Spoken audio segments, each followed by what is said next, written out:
नमस्कार मित्रांनो, the core अकॅडमीच्या YouTube चॅनलवर आपल्या सर्वांचे स्वागत. मी अमित डहाणे. आज आपण PSI STI SO म्हणजेच कंबाईन जी आपली ग्रुप बी आहे या परीक्षा संदर्भातली प्रिपरेशन स्ट्रॅटेजी कशी असली पाहिजे या संदर्भातली माहिती घेऊया. प्रामुख्याने ही परीक्षा आता 8 ऑक्टोबर 2022 रोजी होणार आहे असं आपण गृहीत धरलं आहे. बिकॉज आयोगाने त्याच्या काय केल्या तारखा जाहीर केलेल्या आहे. म्हणून या परीक्षा संदर्भातल्या असणारा जो आपल्या हाती असणारा जो काळ आहे 5 ते 5.5 महिने, एप्रिलचे काही दिवस आहेत आणि मे पासून सप्टेंबरपर्यंत अशा आपल्या हातात 5 महिने आहे. या 5 महिन्याच्या कालावधीत आपण या परीक्षा संदर्भातलं प्रिपरेशन कसं करावं त्याच्या संबंधीची माहिती आपण घेऊया. मग यामध्ये आपण प्रामुख्याने परीक्षा पास होण्यासाठी काय नेमके करावे लागेल हा एक मुद्दा आज आपण बघूया. त्याच्यानंतर दुसरा मुद्दा आहे बेसिक रीडिंग म्हणजे काय. कारण की जर माझा पहिला अटेम्प्ट असेल किंवा माझा दुसरा अटेम्प्ट असेल किंवा माझा तिसरा चौथा हा सुद्धा अटेम्प्ट असेल तर बऱ्याच विद्यार्थ्यांना हा प्रश्न असतो की बेसिक रीडिंग आता मी करू का. आधी मी केलं होतं पण मी त्याची रिव्हिजन आता करायची का. मी तेव्हा नोट्स नव्हत्या काढल्या, फक्त मी त्यावेळेस काय केलं होतं मी रीडिंग केली होती. मग आता परत एकदा नोट्स करू का, नोट्स काढू का. बेसिक रीडिंग म्हणजे मुळात नेमकं काय हे सुद्धा समजून घेऊया. त्याच्यानंतर आपण बघूया की मुख्य परीक्षेचा अभ्यासक्रम नेमका आता करायचा का. जर करायचा झाला तर तो नेमका कुठला करायचा, तो अभ्यासक्रम म्हणजे काय त्याची सुद्धा माहिती बघूया. आणि नेक्स्ट पॉईंट मी असं म्हणेल की पूर्व परीक्षांचा अभ्यासक्रम कधी सुरू करावा, असं तो आत्ता करायचा ॲट इमिजिएट की मग काही 3 महिने 4 महिने असं नियोजन करून करायचं. असे सर्व मुद्दे आता आपण यातनं बघूया. मग आता परत एकदा लक्षात घ्या की आपली जी पूर्व परीक्षा आहे त्याच्या वेळेस तुम्ही जो अभ्यास करता तो प्री प्लस मेन्स असा इंटिग्रेटेड अभ्यास करत जायचा की फक्त आता मी प्रीला फोकस करायचा. 8 ऑक्टोबर 2022 रोजी होणार आहे आणि 8 ऑक्टोबर आपल्या परीक्षेची एक्झाम डेट काय आहे, हे एक्झाम डेट आहे 8 ऑक्टोबर. मग या एक्झाम डेटच्या साठी आत्तापासनं असणारे जे माझ्या हाती 5 ते 5.5 महिने मी म्हणेल असा जो कालावधी आहे, जवळजवळ 160 ते 170 दिवस आपल्या हातात आहे. या 160 ते 170 दिवसात माझं प्रिपरेशन स्ट्रॅटेजी काय असली पाहिजे, कशा प्रकारे मी प्रिपरेशन केलं पाहिजे, दिशा काय असली पाहिजे अभ्यासाची, याविषयी आपण आता माहिती बघूया. मग मी तुम्हाला सांगेल बघा की कंबाईनला सर्वसाधारण आपण 5 महिने म्हणूया. 5.5-15 दिवस तुम्हाला नियोजन करताना कमी जास्त होईल त्याच्यात आपण गेले असं समजूया. मग या 5 महिन्यात तुम्ही काय कराल तर मी म्हणेल तुम्हाला अभ्यासाचं नियोजन करताना 3 तुमच्या अभ्यासामध्ये काय करायचं आहे, घटक करायचे आहे. आपण यात अभ्यासाचा हा जो पूर्ण 5-5.5 महिन्याचा कालावधी आहे हा आपण प्रामुख्याने 3 याच्यात डिवाइड करू. त्यातला एक आहे बेसिक रीडिंग. आता तुम्ही बिगिनर आहात, तुम्ही नवीन आहात, तुम्ही किंवा 1 किंवा 2 अटेम्प्ट दिलेला त्याच्यावर आपण बोलूया. पण एक घटक असलाच पाहिजे तो बेसिक रीडिंग. बेसिक रीडिंग म्हणजे काय ते मी पुढे बोलेल. त्यानंतर दुसरा आहे मुख्य परीक्षेचा अभ्यासक्रम. मग तो नेमका कुठला करायचा.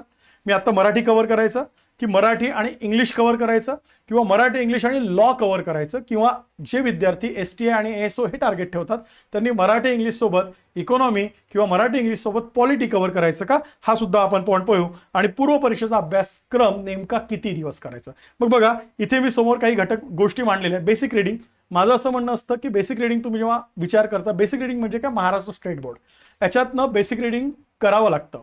पण बेसिक रीडिंग करणं गरजेचं आहे का, तर अशा विद्यार्थ्यांसाठी गरजेचं आहे ज्यांना हे जे आपण ज्याला सोशल सायन्स म्हणतो हे विषय ज्यांच्यासाठी नवीन आहे. भूगोल असेल, इतिहास असेल, राज्यघटना असेल, अर्थव्यवस्था असेल आणि मग ते जी शब्द आहे जे आपण 10वीपर्यंत हे सगळे विषय शिकलेलो आहे. पण 10वीपर्यंत ही जी भाषा, हे जे विषय आहे हे आपल्याला नवीन, यांची शब्दरचना नवीन वाटते, जरी ती मराठीत असली तरी नवीन वाटते आणि मग ते आपल्याला कॅच होत नाही फास्ट. त्याच्यासाठी थोडासा बेस पक्का असणे, फाउंडेशन पक्का असणे, म्हणून आपण बेसिक रीडिंग महाराष्ट्र स्टेट बोर्डाचं सरसकट सर्व पुस्तक वाचायची का नाही. ज्या ज्या विषयांची पुस्तकं आपल्याला रेफरन्स म्हणून वापरावी लागतात बेसिक रीडिंग म्हणून, तेवढीच वापरली तरी चालू शकतात. मग तेवढी वाचावी. पण साधारणतः त्यासाठी मी म्हणेल 21 दिवस. आता 21 दिवस पण खूप झाले सध्याचा काळ बघता, पण मी म्हणेल खूप तुम्हाला तुम्ही नवीन आहात, आत्ता जे स्टार्ट केलं तरी 21 दिवस किमान त्याच्यातला किंवा मी कमाल म्हणेल जास्तीत जास्त 21 दिवस तुम्ही त्यात इन्व्हेस्ट करू शकता. त्याच्यापेक्षा कमी दिवसात तुम्हाला ते उरकायचं हे लक्षात घ्या. नेक्स्ट आहे मग मराठी मुख्य परीक्षेसाठी जो मी टार्गेट करणार आहे ते म्हणजे मराठी, लॉ आणि इंग्लिश. मग मी म्हणेल लॉ, इंग्लिश, पण मराठी आधी करून घ्या. मग मी सांगताना बरेच वेळा सांगतो की तुम्ही मराठीचा एखादा क्लास केला असेल, चला तुम्ही मराठीचा क्लास केला असेल मान्य, किंवा नसेल केला तरी मोरा अळिंबे किंवा बाळासाहेब शिंदे हे पुस्तक तुम्ही डोळ्यासमोर ठेवायचं. मराठीतले आपल्याला किती टॉपिक्स कव्हर करायचे, 15-16 टॉपिक्स आपल्याला मराठीतले कव्हर करायचे. मग या 15-16 टॉपिक्सच्या आपण एकदा रीडिंग करून आपल्या नोट्स तयार करून ठेवणे, शॉर्ट नोट्स ॲटलिस्ट ते ओपन केल्यावर मग म्हणजे मराठीत एक असतो का शब्दांची जाती, हा एक टॉपिक आहे. शब्दांची जाती किती, मग त्या जातीतले प्रकार किती, ॲटलिस्ट ते तरी आपलं झालं पाहिजे. मग त्या शॉर्ट नोट्स काढून ठेवणं गरजेचं आहे. ते जरी तुम्ही करून ठेवलं तरी चालणार. मग त्याला किती दिवस द्यावं, काय द्यावं ते पण आपण बघू. पण मी म्हणेल 30 दिवस. पण आता इथून पुढचे 30 दिवस नाही, तुम्हाला इथं कॉमनली करायचं. तुम्हाला प्रीचा अभ्यास पण दिवसातला ठराविक 30 दिवसातले ठराविक काही काळ तुम्हाला मराठीसाठी द्यायचा आहे. रोजचे 2.5 तास 3 तास असेल आणि त्यातनं तुम्ही एक टॉपिक मराठीचा reading plus basic short notes त्याच्या प्रिपेअर करून ठेवाव्या असं मी तुम्हाला म्हणेल. मराठी जरी केलं तरी चालेल, बिकॉज तुम्हाला मेन्समध्ये परीक्षा तुमच्या ज्या मेन्स आहे STI SO PSI असतील, या मेन्सला तुम्हाला क्वालिफाय करून देण्यासाठी मराठीचा फार मोठा रोल आहे. म्हणून मराठीला आपण दुर्लक्ष करायचं नाही आणि त्याची माहिती आपण घेऊन ठेवायची. आणि तिसरं मी म्हणेल पूर्वपरीक्षा. मग मला वाटतं पूर्वपरीक्षा म्हटल्यानंतर फुल फ्लेज प्री ज्याला आपण म्हणतो, पूर्व परीक्षेकडे किमान 4 महिने म्हणजे 120 दिवसांचं ड्युरेशन असणं गरजेचं आहे. किती दिवसांचं, 120 दिवसांचं. मग असं साधारण तुम्ही बेसिक, मुख्यतला नेमका कुठला भाग आणि मग पूर्व परीक्षा असं तुम्ही नियोजन केलं तर चांगलं राहील. मग आता अभ्यासाची सुरुवात, हे झालं सगळं ठीक आहे, मी अभ्यास सुरुवात केलेली आहे, मला करायची आहे. मग नेमकी सुरुवात कशी करायची, तर तुम्ही एक अंदाज घ्या. जे एकदम ब्लँक आहेत, त्यांनी आतापर्यंत काहीच वाचलं नाही, मग त्यांनी भूगोल, इतिहास, राज्यघटना, अर्थव्यवस्था नसेल पण सामान्य विज्ञान याची महत्त्वाची पुस्तकं, सर्व पुस्तकं according to syllabus. For example भूगोलासाठी प्राकृतिक भूगोल 5वी ते 12वी नवीन पुस्तकात आहे, पण त्याच्यावर प्रश्न विचारत नाही, ते बेसिक अंडरस्टँडिंगसाठी आहे. मग ते थोडंसं फास्ट वाचून 9वी 10वी ओल्ड भूगोलाचं वाचलं तरी चालणार आहे, किंवा इतिहासाचं जुनं 8वी 11वी वाचावंच लागणार आहे. मग अशी जी पुस्तकं महत्त्वाची आहे, किंवा राज्यघटनेची 8वी ते 12वी पुस्तकं, किंवा इकॉनॉमीचे 9वी 10वी 11वी 12वी पुस्तकं अंडरस्टँड होण्यासाठी जे एकदम फ्रेशर्स आहेत, अशाने ती वाचण्यापासून सुरुवात करावी. ज्यांनी ऑलरेडी बेसिक वाचून झालेलं आहे, एक अटेम्प्ट दिलेला आहे, त्यांनी काय करायचं, त्यांनी तर मागच्या पेपरमध्ये झालेला मार्क्स, त्यातल्या चुका, त्याचं ॲनालिसिस पहिले करायचं आहे. माझा कच्चा विषय कुठला आहे जो कव्हर करायचा आहे, तिथपासून तुम्ही सुरुवात करायची आहे. सरसकट थरोली सगळ्यांनीच एकसारखं वाचत सुटायचं नाही आहे, बिकॉज पर्सन टू पर्सन हे व्हॅरी होणार आहे, सब्जेक्टिव्ह आहे. अकॉर्डिंग टू युअर स्कोर, तुमची कॅपॅसिटी, तुमचा कच्चा विषय पक्का विषय, अशा प्रकारे तुम्हाला हे काय करायचं आहे, नियोजन करायचं. म्हणून अभ्यासाची सुरुवात प्रत्येकाची वेगळी असू शकते, ही कॉमन नसणार. जे नवीन आहेत, बिगिनर आहे, त्यांची मात्र बेसिक रिडिंगपासूनच झाली पाहिजे असं मी म्हणेल. मग आता पोस्ट आपल्याला मिळवायची आहे, आपल्याला पोस्टपर्यंत पोहोचायचं आहे. नक्की पोस्ट मिळवण्यासाठी कुठल्या प्रोसेसमधनं जावंच लागतं. या प्रोसेस तुम्ही स्किप करू शकत नाही, प्रत्येकाला याच टप्प्याने जावं लागतं. मग हे टप्पे एकदा मी तुमच्या आपल्या डोळ्यासमोरनं जाऊया. पहिला आपला अभ्यासक्रम, आपल्याला असणारी जी आता पूर्व परीक्षा तुम्ही जर फोकस केली तर अभ्यासक्रम क्लिअर कट माहीत पाहिजे, आयोगाचे एक्सपेक्टेशन काय असेल. मग तुम्ही मागील वर्षीच्या प्रश्नपत्रिका, त्याच्यावरनं आणखीन जास्त अभ्यासक्रम काय होतो आपला डिफाईन होतो, ते आपण क्लिअर केलं पाहिजे. त्याच्यानंतरचं पुढचं आहे ते म्हणजे महाराष्ट्र राज्य बोर्ड पुस्तक, जे आवश्यक आहे तेवढी महाराष्ट्र राज्य बोर्डाची पुस्तकं आपण वाचणं गरजेचं आहे, जे आवश्यक आहे अकॉर्डिंग टू सब्जेक्ट. त्याच्यानंतर संदर्भ पुस्तकं, प्रत्येक विषयासाठी आपण एक संदर्भ पुस्तक वापरतो, ते वाचणं आवश्यक आहे. ते झाल्यानंतर मग आता याचे रीडिंग, मग ॲटलिस्ट 3 रीडिंग मी म्हणेल बिफोर अपेअरिंग एक्झाम, तुमच्या 3 रीडिंग 3 रिव्हिजन असं तुम्ही कॅल्क्युलेशन करून ठेवा. त्याच्याप्रमाणे तुम्ही अभ्यासाचा प्लॅन करणं काय गरजेचं आहे. पुढचं असेल नोट्स. आता नोट्स ह्या सेपरेट काढण्याची गरज नाही आहे, तुम्ही पुस्तकावरच नोट्स काढू शकता. म्हणून नोट्स काढणं गरजेचं आहे का आहे, बिकॉज नोट्समधनं तुमची रिव्हिजन फास्ट होऊ शकते. पण मी म्हणेल पुस्तकावरच नोट्स काढा. त्याच्या मार्जिनमध्ये असेल साईड हायलाईट्स करणारे, ते आपल्याला कळलं पाहिजे. आणि आपल्याला तेवढाच भाग जो कच्चा आहे, जो समजलेला नाही, जो अंडरस्टँड झाला नाही, तो शॉर्टमध्ये साईडला मी पुस्तकात लिहून ठेवला आणि तो मी रिवाईज केला की मग मला प्रश्न सुटतील. अशा प्रकारे ते नोट्स काय करायचे आपल्याला काढायचे आहे. त्याच्यानंतर नोट्स काढल्या की ज्या आपण पुस्तकात जरी काढल्या तर नोट्सची रिव्हिजन फार महत्त्वाची आहे. परत मी म्हणेल परीक्षेला जाण्यापूर्वी आपला किमान प्रत्येक कंटेंट जो आपण वाचला आहे त्याची 3 वेळा रिव्हिजन होणे फार गरजेचं आहे. एका रिव्हिजनमध्ये होत नाही. आणि रिव्हिजनचे 2 प्रकार असतात. मग मी त्यात बऱ्याच वेळा म्हणतो की तुम्ही रिव्हिजन एक न बघता करणं गरजेचं आहे. ती न बघता नसेल जमत करायला, तुम्ही MCQ थ्रू करा. म्हणजेच काय, तर तुम्ही प्रिव्हियस इयर क्वेश्चन पेपर घ्या, त्याच्यातनं तुम्ही प्रश्नाचे आन्सर्स करा. जे 4 ऑप्शन्स आहेत त्यातलं एक तुम्हाला आलं हे उत्तर आहे, पण 3 ऑप्शन्स काय ती आठवा. लगेच तुम्ही पुढच्या प्रश्नाकडे जाऊ नका. मग मी त्याला म्हणतो MCQ थ्रू रिव्हिजन फार महत्त्वाची आहे, याचा रोल फार जास्त आहे. आणि रिपीटर मुलांसाठी हा सगळ्यात बेस्ट मी म्हणेल पर्याय आहे. तुम्ही अशा पद्धतीने ते करा. अँड देन तुम्ही मॉक टेस्ट ज्याला म्हणतो, किमान 4 ते 5 टेस्ट सोडवा. टेस्ट यासाठी आहे टाइम मॅनेजमेंट. तुम्हाला माहित आहे की आपल्या कंबाईनच्या प्रीमध्ये किंवा मेन्समध्ये सगळ्यात चॅलेंज आहे की 1 तासात तुम्हाला 100 प्रश्न सोडवायचे आहे. मग यासाठी टाइम मॅनेजमेंट फार तुमचं चांगलं असणं गरजेचं आहे. तुम्ही पहिला सब्जेक्ट कुठला घ्याल, दुसरा कुठला घ्याल, तिसरा 60 मिनिटात 100 प्रश्न तुम्हाला हँडल करायचे. सो हे फार चॅलेंज आहे. त्याच्यासाठी तुम्हाला इथे टेस्ट सोडवायचे आणि तुमची एक पॉलिसी असली पाहिजे पेपर सोडवताना. फॉर एक्झाम्पल मी जर गेलो तर मी भूगोल पहिले सोडवेल, कारण तो माझा विषय मला सोपा जातो, आउट ऑफ आउट मार्क्स मिळू शकतात. दुसरा विषय मी पॉलिटी घेईल, तिसरा इतिहास घेईल.